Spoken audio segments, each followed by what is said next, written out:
You ready? Let's do it. Ladies and gentlemen, presenting the 235-member Michigan Marching Band. Band, take the field.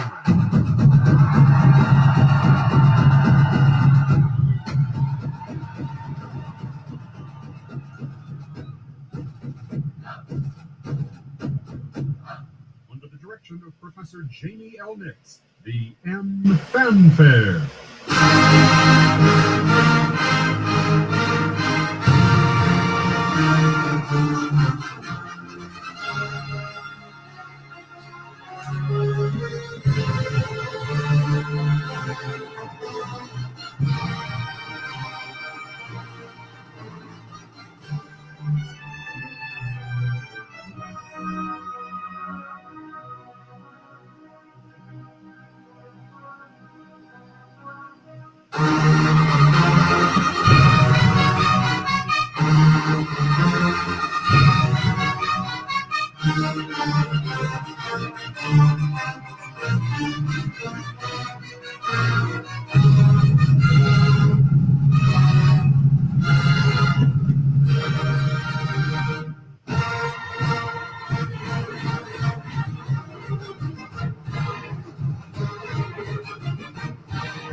You know, I really don't have any theme music for Freedmen Sports, so I thought I'd just throw out the greatest fight song in the world. Um, Saturday morning, right before 11 o'clock. Appreciate anybody that's going to check this out on the live, whether it be on YouTube, Facebook, Twitter. Trying a little something new here because I can. It's my platform. I can do whatever I need to do, get it right. So I decided to do a sports segment this morning on Freedmen Media. Actually, I am simulcasting on Relationship. So if you have not subscribed, which most of you have not, I don't know why y'all want to just go over it. I think y'all are afraid of what I'm going to say on that relationship page. I'm going to be really talking about a lot of y'all and what y'all deal with in your relationships. But what I'm also not going to do, I'm not going to pinpoint just the standard nuclear relationship. This is about how people relate to one another. And what I want to show is how we get along out here in this society with one another. And, you know, we'll start there. We'll talk about couples. Okay. That's not a bad thing to talk about. But we can't just stay there. We got to talk about how we relate to each other, in business and work and family, not just that husband and wife, or, it's the new millennium, wife and husband and husband. It is what it is. But I put this stream together because I had something on my mind regarding brother Deion Sanders and his probable. I think it's actually more than probable at this point. It looks like it's a definite. Looks like he's really actually going to leave Jackson State University. And, I'm a little upset at that. I know there's everybody that's been online and all these sportscasters, they're saluting it. And I know why they're saluting it, because their walking bosses are telling them to salute it, because, the higher Deion goes, the more they have to talk about. But see, I don't talk about Deion Sanders every day, don't need to, nor will I talk about him much after today, probably. But the biggest thing for me is I knew they were coming. I knew they were coming for Deion. That was not a secret. They were going to come for Deion because Deion is the ticket. Okay. Deion absolutely is the ticket. There is not another coach in college football that is getting more attention than Deion Sanders is right now. So one of the things that I need to make people understand is I'm not upset at comeuppance. I'm never going to pocket watch someone. I mean, I guess if you just look at the organic optics of this, Deion Sanders stands to go 10 times what he's making at Jackson State, what I know is a base of $500,000 to $5 million base. So I definitely am not hating on his comeuppance, but at this point in Deion's life, I believe he is financially fit. So it's really not about the money. It's not about the money, the reason why he's taking the job at Colorado University. And I'm not concerned about Deion chasing the bag. Deion chased the bag when he played football. Deion chased the bag when he became a sportscaster. Deion's chased the bag with endorsements and all types of things. I mean, I just basically, I don't know how I did this, but I forgot about his baseball career. I mean, still regarded as one of the greatest two-sport athletes ever. I actually have put Deion Sanders as the number one athlete of all time. I can argue with some old heads about Jim Brown, but I didn't see Jim Brown play. So I really can't put Jim Brown and Deion in the same frame of my mind. But what I can do, I can tell you that Jim Brown didn't play against any world-class athletes on a weekly basis, in baseball on a daily basis like Deion did. Jim Brown played against guys that, they probably couldn't make NFL rosters today.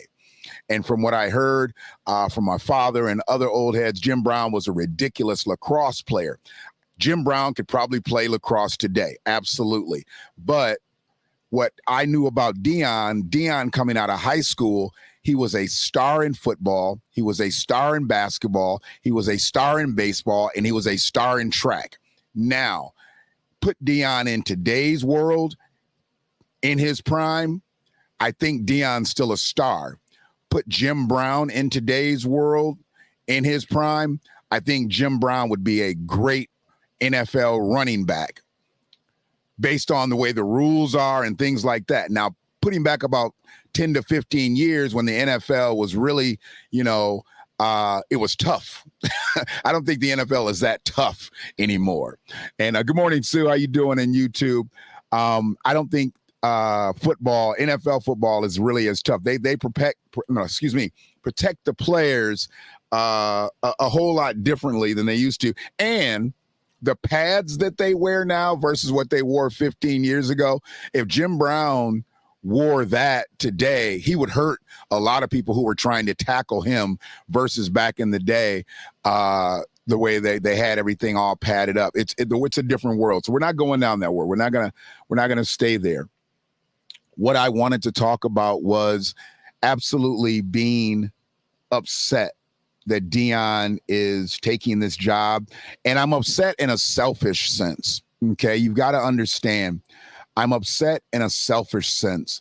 And thanks for all the people that have taken the shares. Please understand, I am going to be speaking about something that's really kind of near and dear to my heart at the end of this segment here of talking about Deion, because I want to jump into some audio. But before I jump into the audio, I will be talking about something that's right here in my area of Ypsilanti, Michigan. I thought Deion would stay at Jackson State for a couple reasons. One, like I said, it wasn't about the money. And the way he sold himself at Jackson State, I thought he had locked in to understand he's going to not only affect the lives of the kids that came through Jackson State University, but the lives of kids who came through every HBCU. Since he's become coach, there have been other former NFL players who have become head coaches that I don't think would have even gotten looks had Deion not came over. And the budgets for HBCU football across the board, I believe, have expanded just based on what Deion has done at Jackson State. If you have not followed Deion as closely as I have since he's been at Jackson State, then you probably don't stand in a place where you can debate me on anything that I'm going to be talking about, because what I'm talking about specifically is what he's done at Jackson State. And if you want to catch up, if you want to cheat, if you want to do an immediate study on what Deion Sanders has done at Jackson State, what you want to do is probably go look at his 60-minute interview. Okay. He had a 60 minutes interview, and I think it encapsulated what Deion has done as a coach, obviously being there and his effect on the environment, his effect on the state of Mississippi, and his effect on HBCU football. I'm going to come up here. You know, I generally don't really concern myself whether I am on the screen or not, but I'm going to come up for a quick minute just because I can. And I'm using the term coach today. That's my moniker today, because I am a coach. I am a coach. I am not a coach based on a team. I'm a coach based on life. I've given people instructions and seen them execute them, and I've given people instructions and seen them totally blow up the play. So I am a coach. I have coached sports. I've coached, football, basketball, baseball, softball. And the thing with me is I've always tried to make that effect for the people that I was dealing with, the players that I was dealing with, the student athletes I was dealing with. I always tried to make it very clear. It was never about me. It was always about them. And that's something that I felt that Deion did as well. I felt that Deion, being Coach Prime, I felt as magnanimous of a personality that he was, I felt like he still made it about the players. He made it about the student athletes. He made it about the Jackson State University faction. I don't believe he ever really made it about himself. Now, other people will disagree, but they don't know Deion. And they haven't followed Deion throughout his career and understood that if you say the name Deion Sanders, you are indeed attracting attention. There is absolutely nothing that you can say about Deion that says it doesn't garner attention, and Deion garners attention. So I totally get it. Excuse me. I totally get it. And I understand the fact that a lot of people didn't like what Deion did at Jackson State. They were affiliated with HBCU programs. Then on the other hand, people loved what Deion did. He brought attention to HBCU football. He brought attention to black colleges, in general. where it's been lost. We really haven't seen this type of attention on HBCU life since the 80s and the 90s. You know, when Bill Cosby, you know, did it with his TV shows and Martin and Fresh Prince and all those, you know, those celebrity driven TV shows that wore the black college garb or were set in black college campuses. You know, we haven't seen that type of attention. Even when we went on a tour at Spelman this year, they made a point of showing us the dormitories that were used, you know, for like school days and different world and things like that. You know, they made a point of those types of things. You know, we obviously know where they were shot, but, you know, the settings, the background, and the effect that it took on Black America, they know how big that is. And Deion has become just that in HBCU life. So I salute Deion for what he's done at Jackson State. However, I don't want to see him leave Jackson State just based on the premise of now, sure, he's going to take Coach Prime to Colorado, but can that same effect that he had in Jackson State dealing with his people, and I'm going to separate us for a second here, dealing with HBCU life, dealing with Black America, dealing with American freedmen culture is not going to be the same in Boulder, Colorado. It just won't. So what they're going to do is they're going to get Deion and they're going to get the effect, but can they really take Deion on? And will the same players, same type of players, want to go play at Colorado that we're going to start to come to play at Jackson State and other HBCUs? He wasn't going to be able to get every single top tier Black kid in America. So they were going to get spread about in other HBCUs who started to upgrade their programs. So I get why he's moving and I get why he's doing what he's doing, but it's not something that I like. It's not something that I want to see because I know that he's directly going to affect a lot of kids. Deion turned the #1 recruit in the country, not the #1 Black recruit, not the #1 running back, not the #1 quarterback, he turned the #1 recruit in the country from a Power 5 school of Florida State to come to Jackson State University, the #1 recruit. They knew that that was going to start to be a regular thing.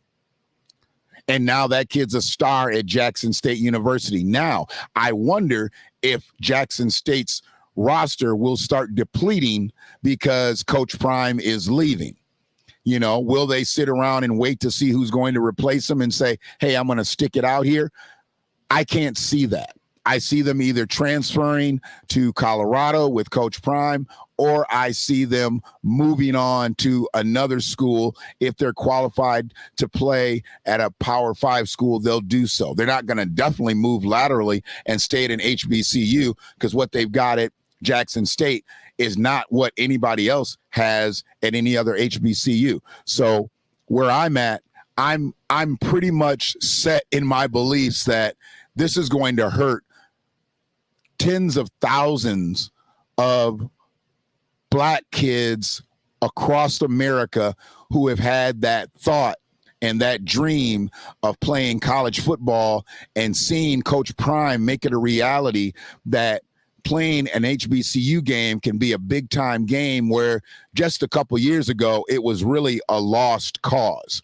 Maybe on the HBCU campuses themselves, it might have been a big thing. But from what I've known since I was in Atlanta, Georgia in the late 80s, the biggest thing that generally happens at a HBCU football game is halftime. It's halftime. It's about the bands. It's about the bands. Oh yeah. It's about the bands. I mean, let's just be honest. HBCU football can be exciting, but HBCU bands is the most important part generally of an HBCU football game. So that has been kind of changed around. Deion has brought in that same type of environment for the game itself. And then you get the bonus of the band at halftime. So I appreciate, like I said, anybody that's checking this stream out, whether it be on Twitter. I don't have Twitter up right now, so I don't know if anybody's checking it out over there. It looks like a couple people are on Facebook. A couple people are on YouTube. I appreciate everybody that's wherever you're at. I appreciate you.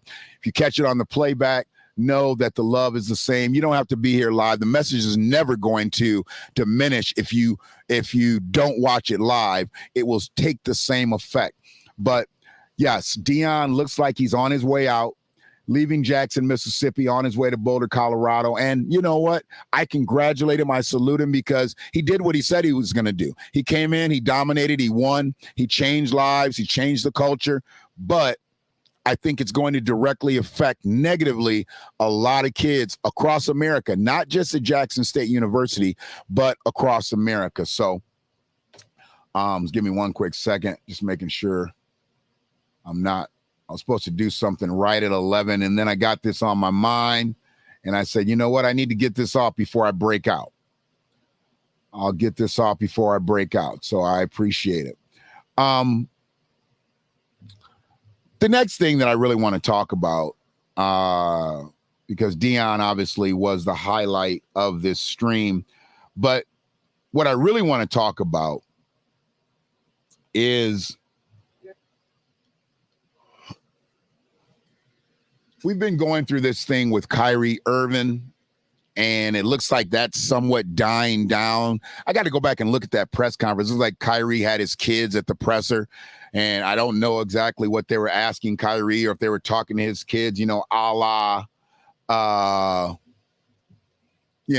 Stephen Curry used to bring his kid up, at the press conferences.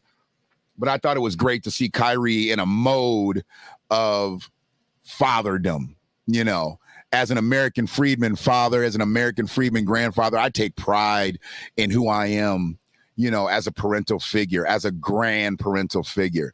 So I appreciate the fact that Kyrie hasn't letting people take him out of himself and put him just as a black athlete, because truly I don't care what Kyrie sees himself as, identifies himself as. I know what he is. Okay. So that's not a real big thing to me. But one of the things that has been big has been the Kyrie Irving thing. And when Kyrie Irving issues were at a height, everybody in the world was being asked about Kyrie Irving, especially NBA players, especially the stars, especially the face of the league. I know a lot of people don't like to say that LeBron is not the face of the league anymore, but until LeBron decides not to play basketball anymore, he is going to be the face of the league. Okay. He's about to become the all-time leading scorer of all-time, passing Lou Alcindor. Okay. I would have called him Kareem Abdul-Jabbar, but he's done so much greasy shit across the board to American Freedmen culture over the last several years. He's going back to Lou Alcindor, because I liked him when he was Lou Alcindor. When he was Lou Alcindor, he was a ride or die. But as Kareem Abdul-Jabbar, he's done some greasy stuff, so I can't mess with Lou. He lucky I didn't call him Lou Rawls. That's what he lucky. He lucky I didn't call him Lou Rawls. But anyway, if you want to get into the chat, you're checking out the live, you want to get into the chat, come on over to YouTube on the Freedmen Media page or the relationship page, 2 T's, and jump in the chat. If you're equipped on Facebook, some of the comments on Facebook will come through sometime. I'd love to know that you're here, that you're checking it out, and you're catching this ism. But I want to play some audio. And then a couple of the links are a little bit longer. Some of this stuff you guys have actually heard, but I have to play it at length so I can talk about it at length, okay? I only plan to be on here for about an hour. Okay, I'm going to try to get out of here at about 60, 70 minutes tops, okay? I'm trying to keep them short. I don't need to do these long streams because I believe these relationship streams are going to be the long ones. Y'all know I can go long, okay? I can go long, I can go deep. And I believe those streams will be the longer ones. But today, touching on a few things, I don't believe I need to stay here any longer unless we get deep in the chat, which I don't think I'm going to do. A lot of people are moving about. It's Saturday morning, so maybe I'm catching people in the car. Maybe I'm catching people at work. Maybe I'm catching people at home. I feel like I'm on smooth jazz again. But, whether you're at work, at home, or in the car, da-da-dee-da-da-da, without. I want to make sure that I cover what I came to cover. And my brother, I don't like LeBron as a basketball player. You got to understand, I'm a Detroit Pistons fan, and since he cooked us back in, what was that, about 05? It's like it was about 05. Since he cooked us then, I don't like LeBron, okay? But I got to deal with it, okay? I got to deal with it. I got to deal the way he came down, hit 25 in the fourth, and we couldn't stop him no way, no how. But as a man, I've commended him as a family man, as a husband, as a father. I'll never say anything negative about LeBron James as a man. And here, if I didn't have any respect, which I do, if I didn't have any respect for LeBron James, I literally wouldn't be playing this clip and talking about this clip. But LeBron James showed me something when he stood up and dressed down the media about Kyrie Irving and Jerry Jones. So if you have not heard it, please understand this is the LeBron James that I've been looking for his whole career. And I understand he had to chase the bag, he had to secure the bag and make sure he wouldn't lose the bag before he started talking like this. And I'm glad finally the kid from Akron has really spoken up. I was wondering why I haven't gotten a question from you guys about the Jerry Jones photo. But when the Kyrie thing was going on, you guys were quick to ask us questions about that. Okay. Hold on. And I don't even want you guys to say nothing. When I watched Kyrie talk and he says, I know who I am, but I want to keep the same energy when we're talking about my people and the things that we've been through. And that Jerry Jones photo is one of those moments that our people, Black people, have been through in America. And I feel like as a Black man, as a Black athlete, as someone with power and a platform, when we do something wrong or something that people don't agree with, it's on every single tabloid, every single news coverage. It's on the bottom ticker. It's asked about every single day. But it seems like to me that the whole Jerry Jones situation photo, and I know it was years and years ago and we all make mistakes, I get it. But it seemed like it's just been buried under like, oh, it happened. Okay, we just move on. And I was just kind of disappointed that I haven't received that question from you guys. Appreciate it.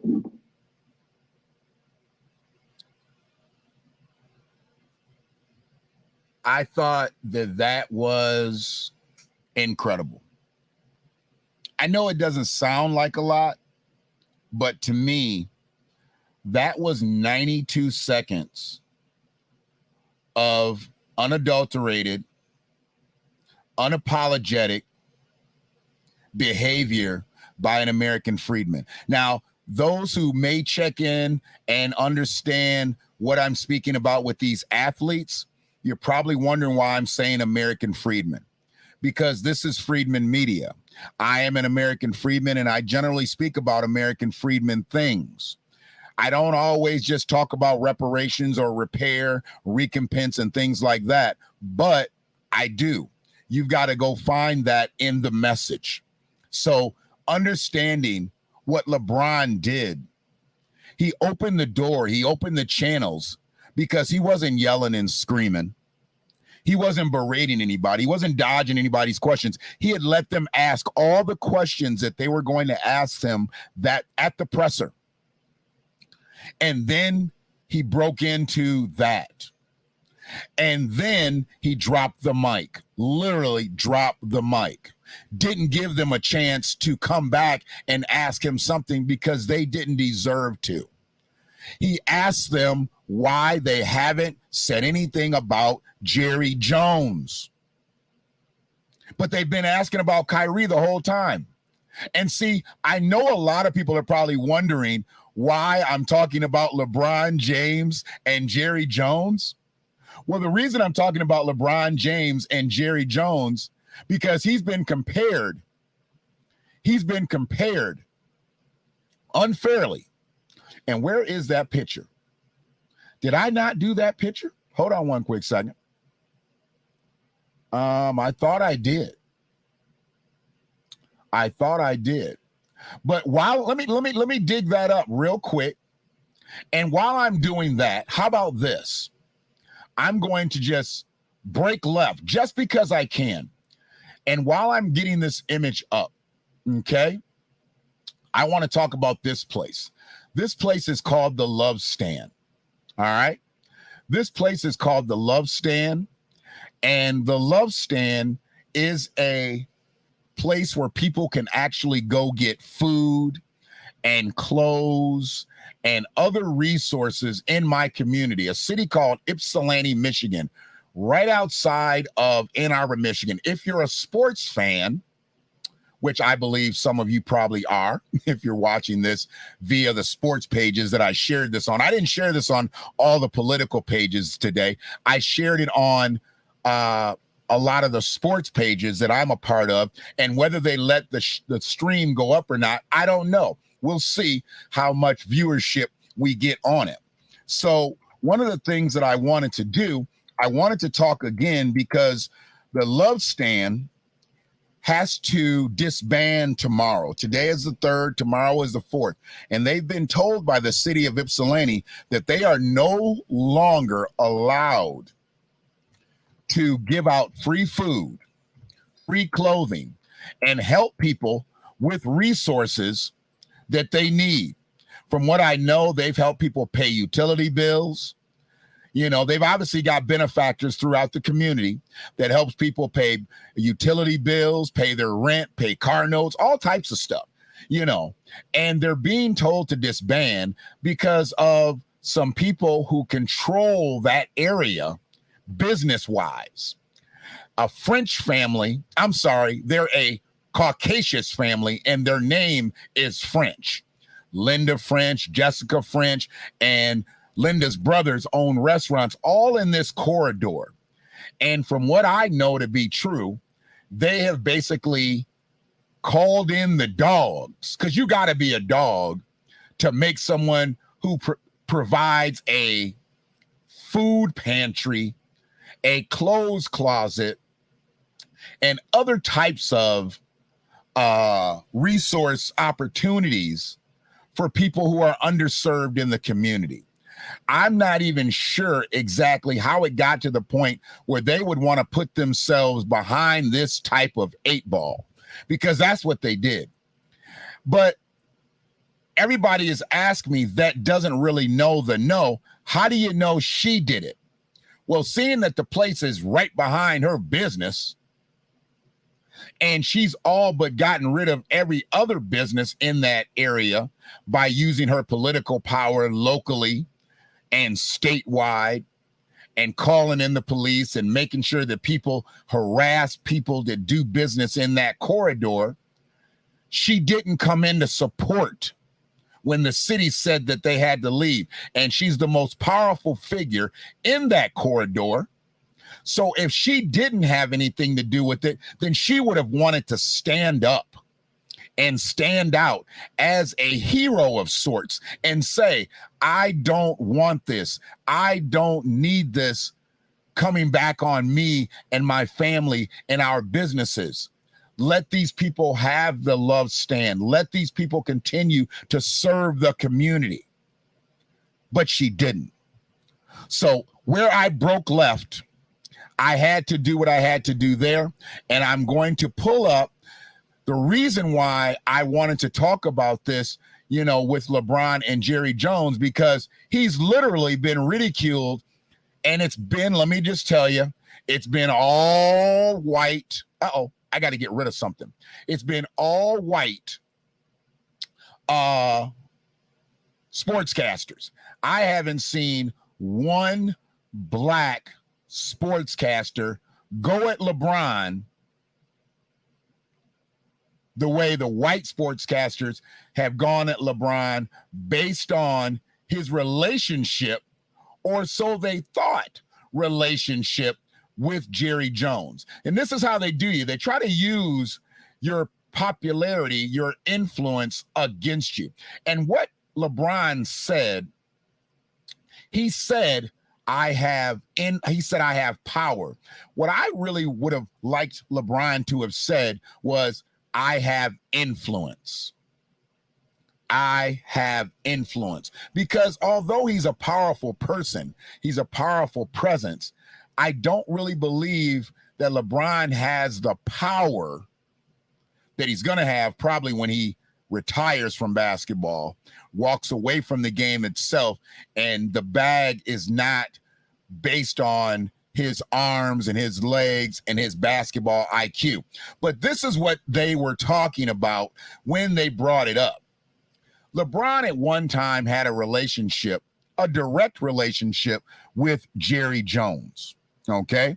He had a direct relationship with Jerry Jones. He had even said that Jerry Jones and the Dallas Cowboys were his favorite team and everything, and people saluted that. I know that's wild because LeBron is from Akron, and, you know, you've got all those Ohio sports teams there, but LeBron has come out and said many a times he loved the Yankees, he loved the Cowboys and all that. So they started bringing up pictures like this. I got another picture that I'm not prepared to bring up, so I'm not even going to worry about it. But it was with like Hulk Hogan and Jerry Jones and LeBron. But here's one that I saw, and it had a caption to it. So it was tailor-made. I didn't have to do anything to this. Tailor-made.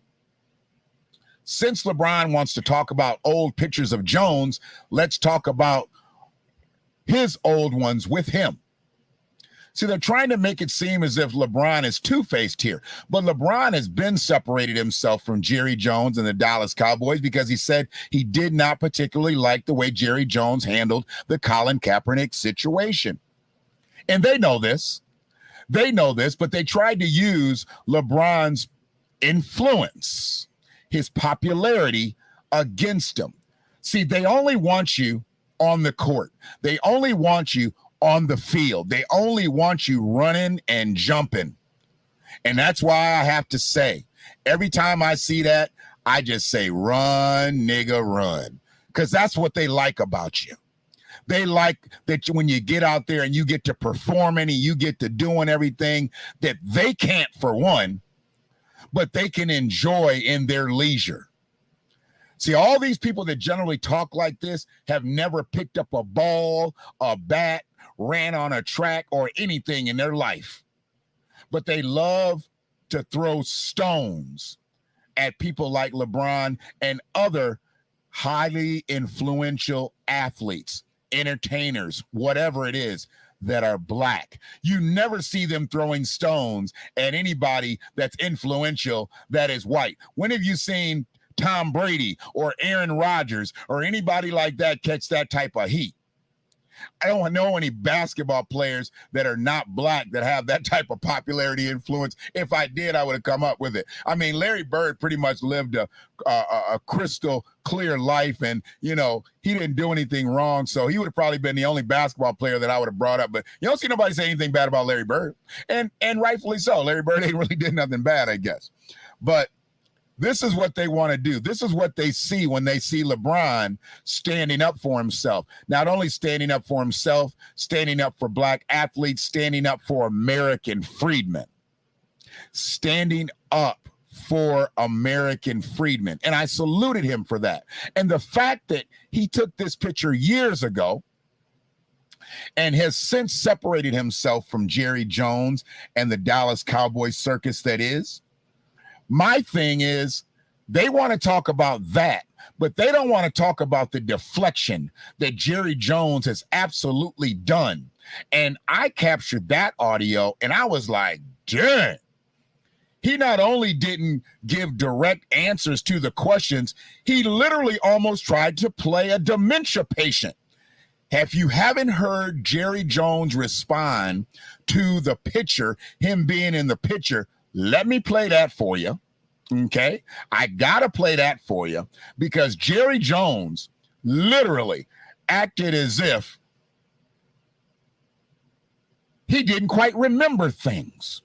And I know it's been 65 years ago, and we're talking about Lil Jerry Jones. We're not talking about grown Jerry Jones.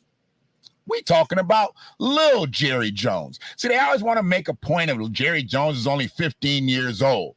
How can you do that to somebody that was only 15 years old? And we're going to talk about that because I got somebody who wanted to defend him about just being 15 years old, and you already know who that is.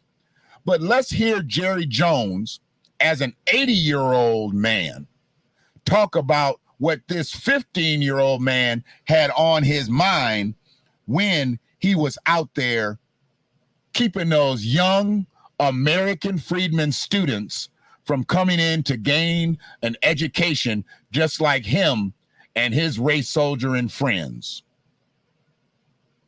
Gary, your thoughts on the Washington Post article and how the picture they painted of you from a picture when you were 14 years old? Yeah, that was, 65 years ago, and a curious kid. I didn't know at the time the monumental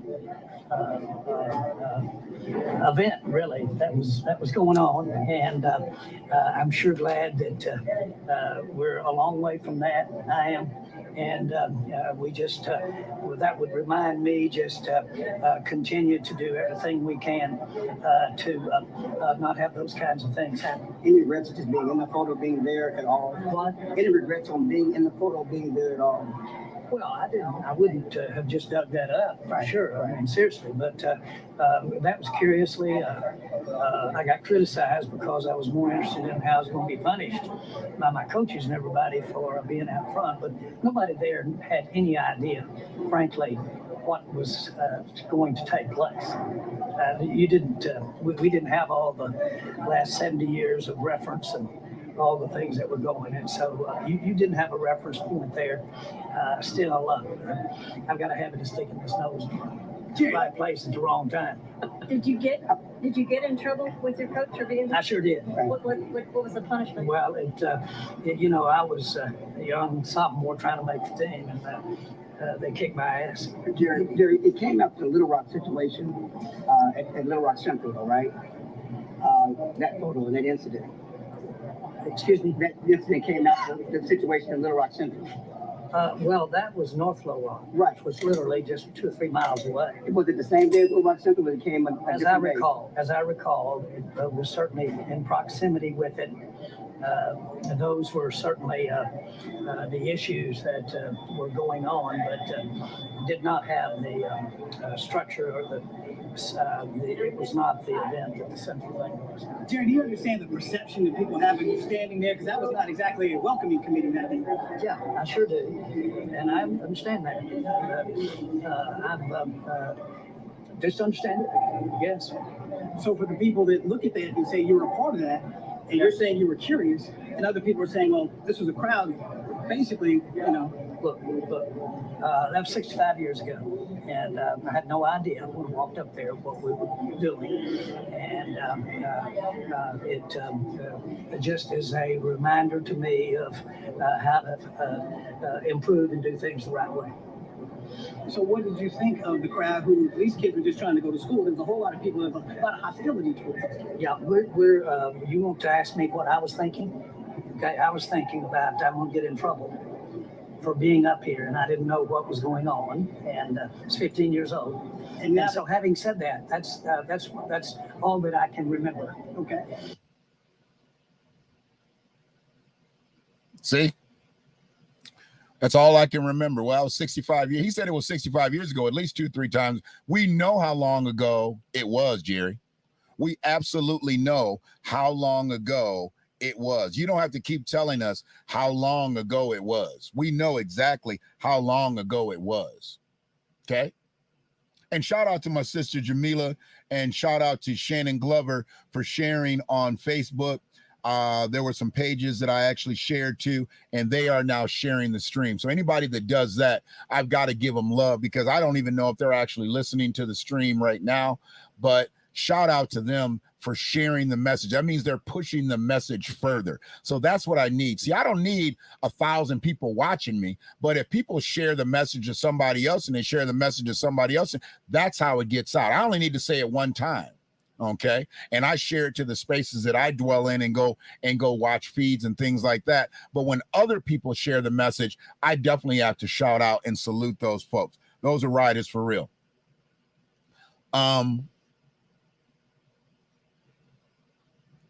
To listen to him, though, I got to get right back on Jerry. To listen to him tell those lies, he didn't know what was going on. He didn't know it was his mind and mental of a thing. Jerry, before you went to school that week, black kids couldn't go to school there. Now they said black kids can go to school there, Jerry. That's monumental. You couldn't go to school if you were black, but now you can go to school. Your coach said there's going to be a whole bunch of chaos up here, a whole bunch of police, a lot of people up here. Do not go up there. And Jerry took a direct order and disobeyed it and then sat there and told them people that was asking him the questions. He didn't know what he was doing. He didn't know what was going on. And they bought it. And nobody said nothing else. See, he needed an American Freedmen reporter in there. Maybe somebody like myself to say, well, Mr. Jones, if you didn't know what was going on, why did you go? Did you want to venture into harm's way? If your coach gave you a direct order to say, stay out of the melee, to stay out of the fray, to stay out of the chaos, why did you take that direct order and disobey it, Mr. Jones? See, I'm not going to call Jerry out his name. See, I can hold decorum. I can be professional. I'm a broadcaster by trade, understands me. I'm a broadcaster by trade, okay? So I understand you can't go into those scenes and be all provocative like I normally am on a lot of my streams. You can't go in there fussing and fighting and arguing and cussing. You got to go in there with some decorum. And I would have went in there with some decorum and said, well, Mr. Jones, you were there. And once you saw those kids being blocked from the entrance of the school, why didn't you break in front of those people and say, hey, y'all, let them in the school.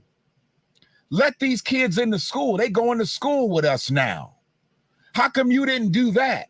Why did you stand behind those several individuals that you stood behind and did nothing, Mr. Jones? See, that's the way I would have come at Jerry Jones as an American Freedmen reporter out there on wherever he was taking those questions in. But nobody wanted to ask Jerry the tough questions. They just wanted to ask him the questions that he would answer. My brother, Tony D, what's good, bro? And I'm not going to let that ride because Jerry Jones is a billionaire, from what I know, 11 times over. He's an 11 times over billionaire. He's the most powerful owner in the NFL. Some call him the co-commissioner because he has more power than Roger Goodell himself. If Jerry Jones says something, all the other owners fall in line. And if all of them don't fall in line, a majority of them fall in line. And what do you need to get by in this society? A majority.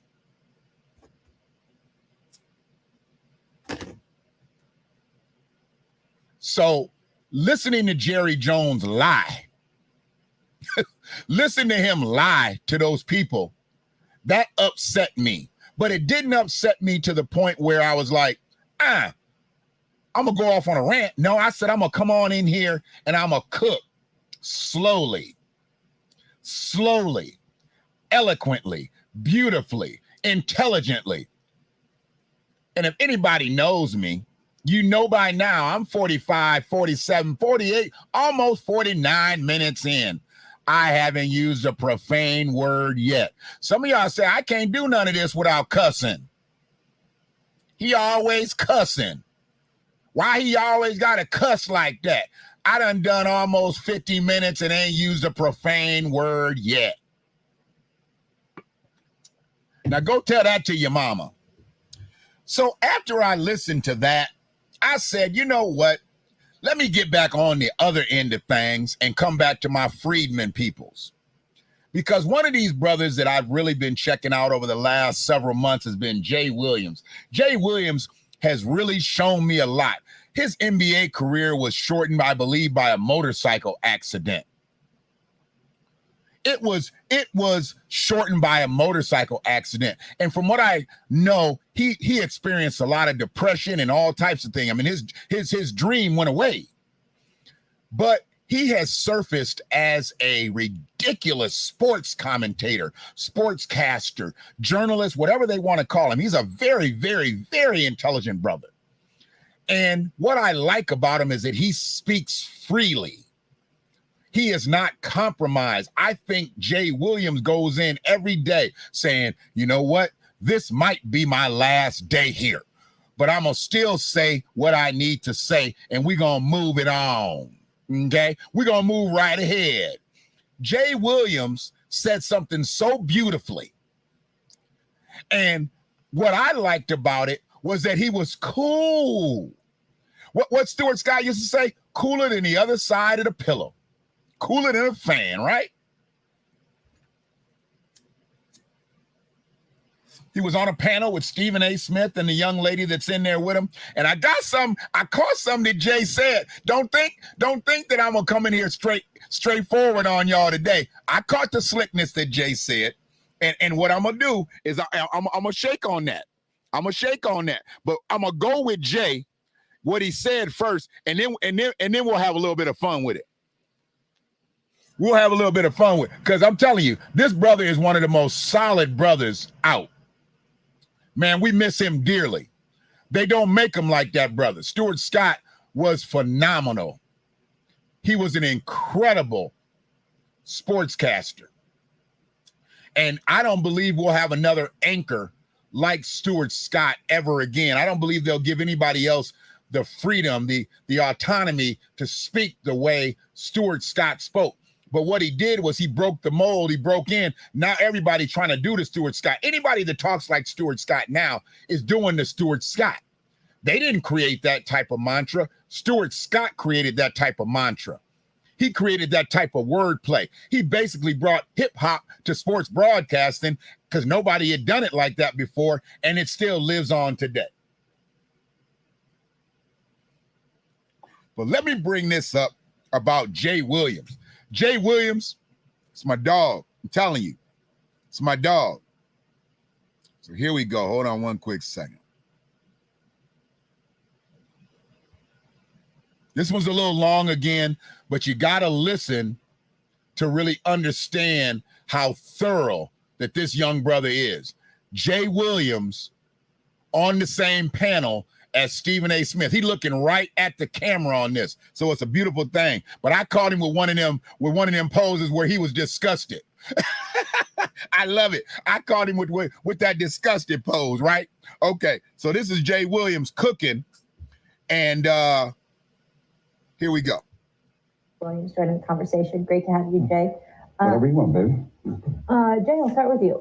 Your reaction to all of this. You mind if I just have a moment, Stephen A? Sure. I'll look into the camera. Sure. I just want to specifically ask Jerry Jones to denounce racism. I think it's very important with where we're at in this time in history right now.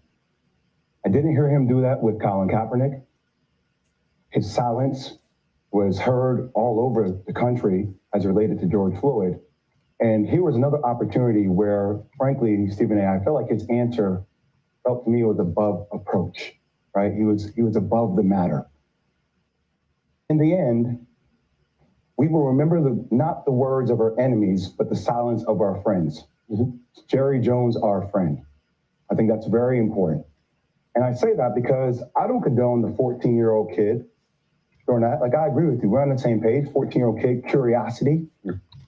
But sometimes in life, there's good people and there's bad people. And what happened on his commentary when he was addressed about this, which he had multiple days to think about, the direct quote was, "I don't know that I or anybody anticipated or had a background of knowing what was involved.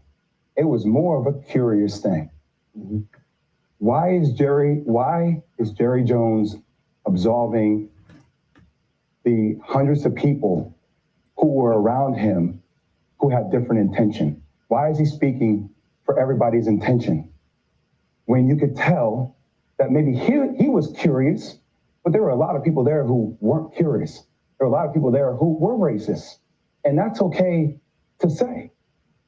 What was even more concerning for me is that when Kyrie Irving posts a pic of Hebrews to Negroes, we automatically come to the table by saying you need to denounce anti-Semitism.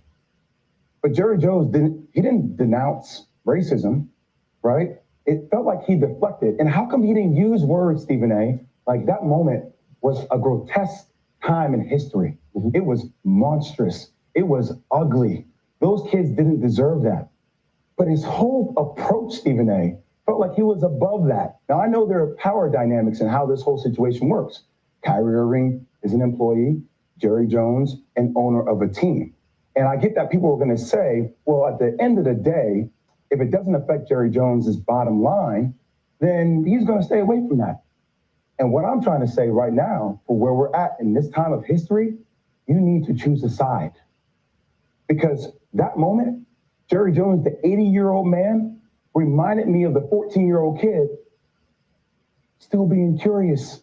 And you can't be curious when you're in a position of power in the NFL representing hundreds of Black people that work for your organization.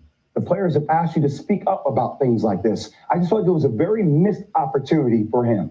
Now, I'm not saying Jerry Jones is racist, but I need him to publicly address. And I'm also curious, Stephen A., what he has learned from this experience. We talk about holding people accountable, holding their feet to the fire. I'm curious about what he has learned from this entire situation, because that's what we asked of Kyrie Irving.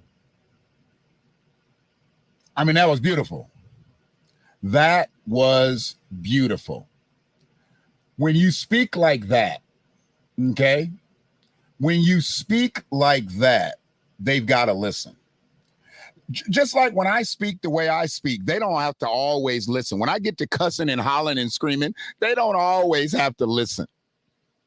And they ain't listening today because they probably think I'm in here cussing and screaming. But I'm going to send this one to everybody. Hey, y'all, this is profanity free. If your innocent ears don't like all my cussing that I usually do, listen to this and tell me what you think without all the cuss words. This is PG, okay? This is PG. Because even PG is parental guidance, you know. Because I have said some words that I really wouldn't want my grandkids to say. They're going to know them, but I haven't used any profanity. But it ain't rated R and it ain't rated X the way I usually am. So we going to do what we going to do. But Jay Williams, that brother spoke beautifully there. And anybody that doesn't believe that Jay Williams spoke from his heart as an American freedman, I don't know who he is. And yes, I use bad English there purposely. If anybody knows me, you know I'm lyrical. You know I know how to talk. If you don't know me, understand that was a mock, not a make. Okay? So please understand me. Now, where I'm at now is I'm going to move on. I'm going to move forward to the person that he was on the panel with. Oh, yeah, I'm going to go on, and I'm going to go on from, I call this one Free Jay, because he's free. Jay is a free freedman. But then I'm going to go and skip it on over across the table to Stephen A. Django. Okay, we know Stephen is not an American freedman. This has been talked about years and years and years and years. Stephen A. is not an American freedman. So when Stephen A. talks up against American freedmen athletes, as he so does every day of the week, we just look at Stephen A. and say, yeah, but he's not one of us. And since he's not one of us, we go at Stephen A. with both barrels. But Stephen A. from Django came at this, he came at this a little bit different. But before I jump into Stephen A., did you hear at the beginning of Jay Williams and his slick lyric. Before we jump into Stephen A. from Django, Sister Cynthia, I appreciate you coming through today. Sister Cosetta, I appreciate you coming through today. From Little Rock, shared it to all your people. That is beautiful. And I know you can't share a lot of my streams, Sister Cosetta, due to the profanity because of some of your people's ears, but you can share this one, sister. You can share this one, okay? And I want to make sure because I haven't had the banner going, or I'm slipping at my pimping today. Slipping at my podcast pimping. Let me go ahead and put this in here. Make sure you guys are subscribing to Freedmen Media and the relationship page. That's my new relationship channel on YouTube. It's being simulcast through there now. We're trying to get our weight up. For some reason, people won't go over there and subscribe to it, but that's okay. I'm going to start exclusively broadcasting from it, and it won't come through the Freedmen Media page. We'll get our weight up over there. And people on Twitter as well, appreciate all the views that we got on that Shanquilla Robinson stream. Well over 1,000 views on that now. I'm universally hated on Twitter. You know, that's why I don't really mess with a lot of them clowns over there. A lot of that FBA madness and ADOS, man. I don't mess with all them folks with them hashtag names. I'm an American Freedman. I don't need to call that out. People know where I stand. They know where I sit. So the thing is, when people viewed that on Twitter at that high rate, it let me know they might dislike me, but they must like that message. And that's a horrible message to have to convey, but I did convey that message about Shanquilla Robinson, and I'm waiting for all 6 of those miscreants to be put in a Mexican jail and wait the immediate trials and go off, and whatever happens to them, happens to them. When they shut that door, that's your business, because you should have kept your hands to yourself. You should have kept your hands to yourself. So it is what it is. But before I jump to Stephen A. from Django, let me bring Jay back up here, because Jay did something. I had to call this one Slick Jay. I call him Free Jay, but I had to call him Slick Jay on this one, because listen to what Jay says when the young lady introduces Jay. Listen to what he says. I'm trying to tell you, he did what the brothers normally do as our normal linguistic thing. He wasn't even trying to be, you know, perverted or obscene in any way. He just kicked it real quick and told her it was all good because he was ready to spit. Listen to this. Williams joining the conversation. Great to have you, Jay. Whatever you want, baby. You hear that? Jay Williams joining the conversation. Great to have you, Jay. Whatever you want, baby. He said, whatever you want, baby. I love it. I love it. He was so smooth with it. Whatever you want, baby. You know, he was coming to work anyway. He knew he had a job to do anyway, but she knew he had something specifically to spit on that situation. And he said, whatever you want, baby. I loved it. I loved it. I loved it. I loved it. Not specifically at who he was speaking of, because I know people are going to be like, oh, you want him talking to a white woman. You want, look, pump your brakes. Pump your brakes. Jay did that because Jay is smooth. Jay didn't do that because she's Caucasian. He's an American freedman, and all black men love white women. Jay did that because he's smooth, he's intelligent, and because he didn't mean anything by it. Now, if it was Stephen A., I'd be a little scared, seeing that Stephen A. likes to mess with his colleagues' wives. Yeah. We won't even get into that today because I might have to cuss. So I ain't going to say nothing. But yeah, that's what it was. So let's go back to Lil Stevie from Django and hear what Stephen A. says. Hear what Stephen A. says, because Stephen A. once again showed his defense of Jerry Jones, even though he says he is not defending what Jerry Jones has done or said. He showed his defense of Jerry Jones. This is how you know, once again, Stephen is not an American freedman. You know, I love what you just said. I actually want to thank you for what you just said. He lied. Because I don't disagree with a single word.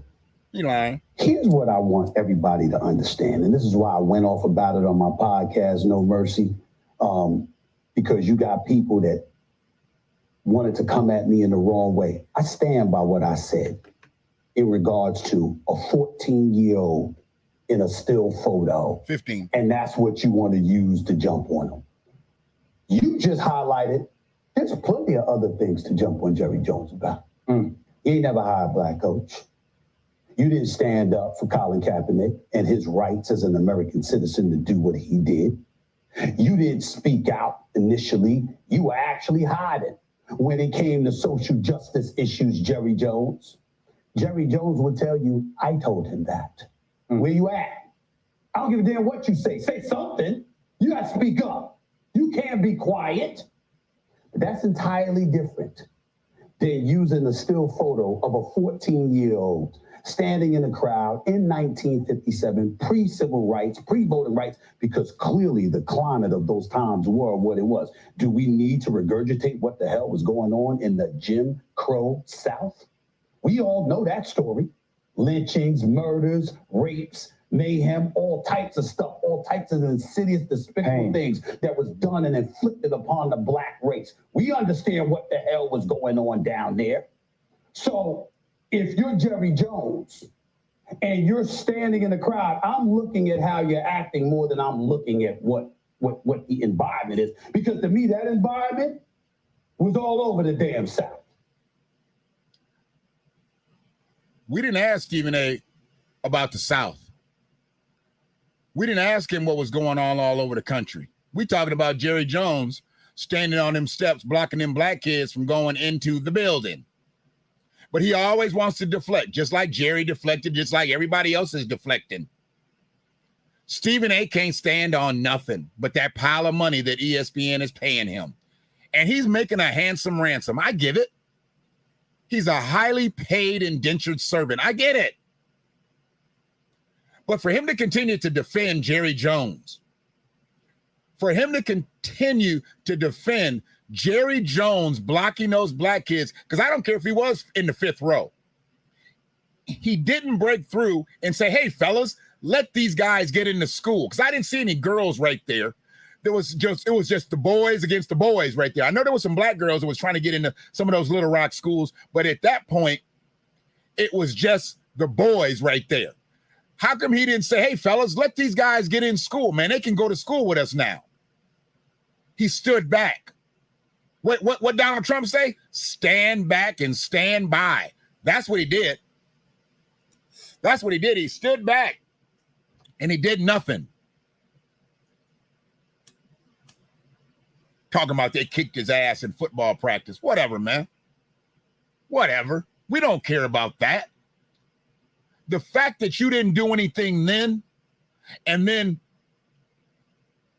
60 years later, you did what you did about the Colin Kaepernick situation and said you'd cut any player that took a knee, because you ain't going to cut no white players, because no white players taking a knee. It would have been black players. Lets me know you still have the same thought process from 1957 as you had in 2017. Y'all can go somewhere with that madness. You want to forgive them? Forgive them. I get it. But I can't forgive people who don't change. And Jerry was that way in 57. He was that way in 17. And he's still that way in 2022. What you say there, sis? He is a case study on internalized racism. Oh, yeah. Oh, yeah. Yeah. I mean, this is clear as day. You don't have to do a whole lot here on this. You don't have to say a whole lot here on this. Never. Never. Once again, I appreciate everybody that's kicked in here. Sister Cynthia coming through. You always come through with that intelligence. Sister Cosetta, for your support.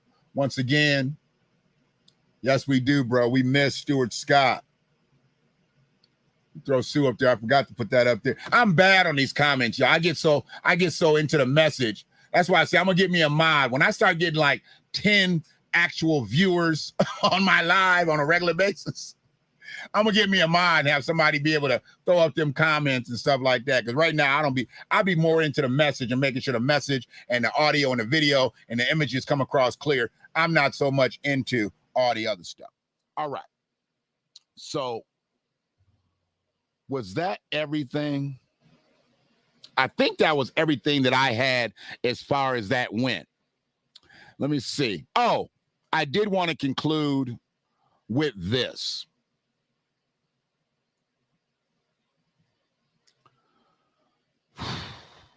These individuals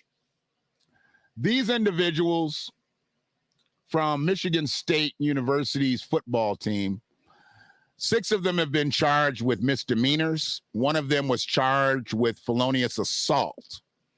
The one that was charged with the felonious assault was the one who was hitting the University of Michigan football player with his helmet. Truly, I believe there needed to be consequences. Criminal charges, I don't know. I did think something needed to be done, possibly criminally, with the person that was swinging his helmet. A helmet is a dangerous weapon. A helmet can kill someone. If you're going to fight as a football player, you should probably keep your helmet on. But he chose to take his helmet off and swing it and hit that young brother from the Michigan team. I forget his name, but I'm sure we'll hear it in the coming months because his family has filed a lawsuit. Whew, that's going to get deep. So I don't know if that's going to actually make it in the court or not. But he should have kept his helmet on. He should have absolutely kept his helmet on. And if he was going to tussle with the young man from University of Michigan, he should have did so. But as far as ganging up on people, 3, 4, 5, 6, 7 to 1, they should have thought about that when the game was going on. Maybe if they had hit people in the game, they might have had a better chance of winning the game. But instead, they chose to do all they fighting in the tunnel. But I really didn't want to focus on them, because everything that's been said about them has been said, and I don't need to focus on them. Who I really wanted to talk about was this man. I don't like this man. I've never really liked this man, and I'm never going to like this man. Tom Izzo, basketball coach at Michigan State University, for some reason chose to talk up. Now, unless I got it wrong, I don't believe Tom Izzo is the athletic director at Michigan State University. I could be wrong. He might be the athletic director, but I don't think so. I believe he's just still the basketball coach. He may be a highly influential basketball coach. He may be a championship winning basketball coach. He may be a long-time tenured basketball coach, but he's still just the basketball coach. Why is he commenting on football issues? Why is Tom Izzo commenting on football issues to the point where they actually publish them? Tom Izzo upset by unequal discipline in Michigan Stadium tunnel incidents. Unequal discipline? When you swing a helmet and hit somebody in the head, what do you think should happen, Tom? When you gang up on players 3, 4, 5, 6 to 1, what do you think should happen, Tom? See, I have a problem with people sticking their nose in business that ain't theirs. And people can say that I'm sticking my business in business that ain't mine. But see, I'm a caster, so I can talk about pretty much anything up under the sun. And I will talk about pretty much anything up under the sun. And just to let y'all know, I'm 73 minutes and 20 seconds in, and I still ain't used no profanity. I thought I couldn't do this without cussing, y'all. I've been fooling y'all for years. I already told you, I got a better and bigger vocabulary than most of your mamas and your daddies combined. So y'all need to go talk to them and then go read a book. I cuss because I feel like it. Just like I'm not cussing today because I don't feel like it. Anyways, Tom Izzo putting his nose in this business. Putting his nose in this business is a problem for me. You need to be focusing on your basketball team, Tom. That's what you need to be focusing on. Focus on your basketball team. Don't focus on football issues. Don't focus on Ann Arbor, Michigan. Focus on East Lansing and the Michigan State Spartans basketball team. Thank you, Brother Tony. You've noticed that, huh? Appreciate you. So I'm going to go on and get ready to get up out of here because I got other things to do. And I might get back on the mic today. Who knows? I feel like aggravating y'all. But just to let you know, me and Stephen A. Smith, we are not at odds. Okay? I mean, Stephen A. doesn't know me from a can of paint, but we are not at odds. But I woke up to a voicemail this morning from Stephen A. Let me just tell you, this is what he said to me. You know, I love what you just said. That's what he said. Stephen A. voicemailed me because I didn't answer the phone. It was in the middle of the night. And even though I was probably up watching some other podcasts or getting some audio or putting some things together about today's stream in my head. You know, I love what you just said.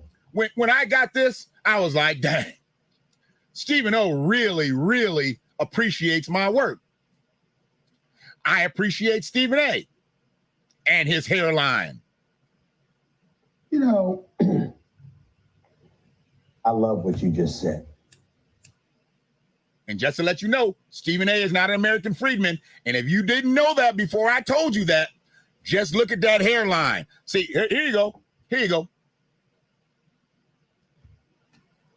You can look at Stephen A.'s hairline, and you can look at my hairline. Now, I've had my hat on, but that's an American Freedman hairline. Bam. Arrows. Look at Stephen A.'s hairline. Look where his arrows start. His arrows start right down by his ears.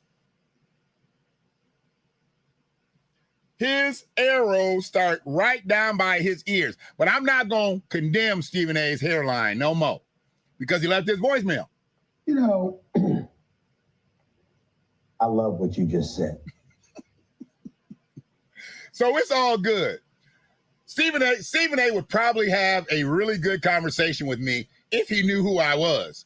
We'd argue a little bit, but that's okay. I argue with everybody. I argue with anything that doesn't agree with logic, because you don't have to agree with me. You need to agree with logic. And I'm logical. I'm not illogical. I'm logical. So make sure you subscribe to Freedmen Media on Facebook, on YouTube, on Twitter, on Instagram. Make sure that you subscribe to Relationship. I know y'all ain't gonna do it. Y'all just say you don't do it and you don't do it. Relationship with 2 T's, okay? Relationship on YouTube. Make sure you do that. And we'll kick it a little later. You know, I'm gonna be on probably for a minute before the game starts. University of Michigan is playing in the Big Ten Championship. Shout out to USC, who pooped in the bed last night. See, I could have said a profane word there, and I didn't say it. I said pooped. Doesn't really sound like me, but I said poop because I'm going to keep this one profanity-free. And looks like they out of the playoffs now, and it looks like what's the team we beat last week? Dang it. Oh, Ohio State Buckeyes have backed into the playoff picture again. But Ohio State won't be playing for the Big Ten Championship tonight because the University of Michigan and Purdue University will be. And I'll be watching that. And I'll make sure that I'll be making all types of Ohio references throughout the game. I don't even know where I'm going to watch the game. I'm going to find some place I can watch the game in peace. I might even stay at home because that's probably the most peaceful place for me. But then I might want some noise, you know. But if it's a blowout, I don't really want to be somewhere if it's a blowout. And then everybody will just be like, I want to be somewhere like, you know, I don't know. I'm going to figure out somewhere to watch the game either way. But I done did about 78 minutes here, almost 80 minutes. No profanity. And, you know, probably when I shut the mic off, I'm going to cuss for like 30 seconds in a row just to get it all out. That's what y'all probably think I do too. Like he probably gonna have to go get a shot of liquor or something. Now,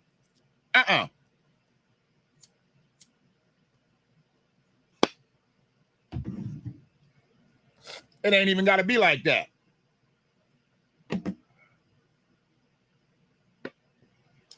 But what I'm going to do, I'm going to end it like I started it. And I'm going to start it with the greatest fight song Hopefully they don't give me a copyright strike. Michigan might have this thing copyrighted. I don't know. But the way I see it, I've been listening to this fight song for 52, almost 53 years. Probably longer than that because I was in my mama's belly and she was probably playing it. But I used to go to all the Michigan football games when I was a kid. My grandmother and my family used to work at the stadium, work in the bathrooms. They were the ones that put the paper towel and toilet paper and all that stuff in there. And my grandmother didn't care nothing about no football. And my Uncle Jewel would come by and take me out. And we was in section 24 right there at the 50-yard line. And he'd let me watch the game. I'd sit right on the step and I'd watch the game back in the day. I'd sit right there and just watch the game. 50-yard line, every home game from like 5, 6, 7, 8, 9. When I got old enough to be able to go to the game, like with my Aunt Pearl, we would go to the games. And, then I got old enough to go to some of the games where people would just give me tickets. And my grandmother would be like, you come here at halftime. You come here after the game. And then I'd walk back down to Brown Street with her. But all that stuff, it was a beautiful time growing up, a glorious time. You didn't really have to worry about nobody snatching no kid and all that craziness, somebody doing something to a kid back then. And besides that, at every bathroom, it was a family member of mine. So I didn't have to worry about nothing. I could go to any of them bathrooms back in the day, and my family members was right there in them corridors, right there in the tunnels. So it was a beautiful thing back in the day. It was a beautiful thing. So make sure y'all like this video on YouTube, like this video on Facebook, like this video on Twitter, build that algorithm. Because I told you, if I can get in the algorithm, I can get all the rhythm, okay? I can get all the rhythm. So let's go ahead and kick it off with the greatest fight song as I get up out of here. And y'all have a beautiful day, okay? Y'all have a beautiful day. Oh, I'll be back, so maybe some of y'all come back. So y'all be safe until I hit this mic again. One love. Ladies and gentlemen, presenting the 235-member Michigan Marching Band. And take the field.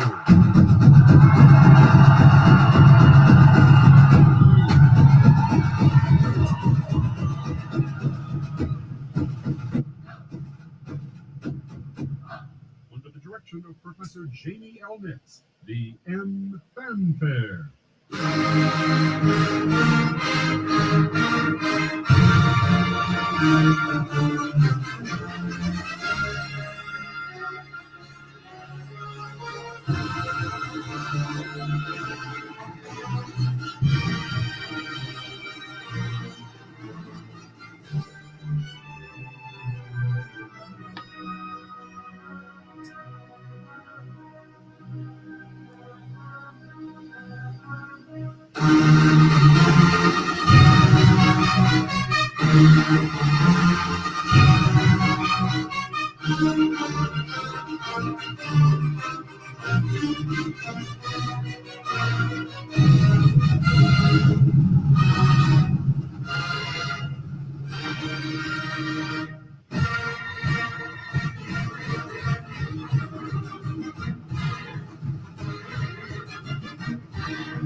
One love.